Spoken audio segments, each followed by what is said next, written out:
Finally, maglinis ko pa habang matutod yung baby ko.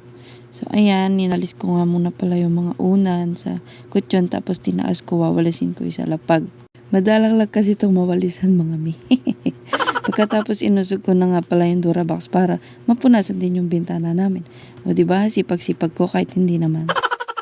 Pinunasan ko na nga din pala yung isang Durabox kasi maalikabok na rin. O diba, ang sipag ko talaga maglinis.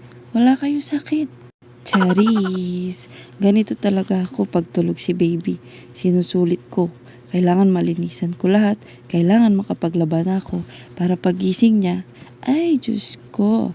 Nag-aaya na maglaro. Nag-aaya na maglakad. Akala mo naman talaga nakakalakad na. Kidding aside mga mi, nakakalakad na talaga si baby kaya yung pagod ko. Hindi ko na talaga ma-explain. Binalawan ko muna nga pala yung towel. Baka sabihin nyo, hindi ko binabalawan. Binalik ko na nga pala yung Durabox kasi nalinisan ko na isang bintana. Dito naman tayo sa kabila. Yung kabilang bintana may blinds, yung isa wala. O diba bongga? Kung nagtataka kayo mga mi kung bakit may net yung bintana namin, takot kasi ako sa butike. Mahirap na baka pumasok sila, diba? Tapos minap ko na din yung flooring namin. Ang sipag ko talaga pag naka-video, diba? Ganyan din ba kayo mga mi? May times din ba natamad kayo? Pinunasan ko na din nga pala yung mga clip pan namin na nasa taas. Ayan yung isa pa. Meron din sa isa pa. Ha? Ano daw?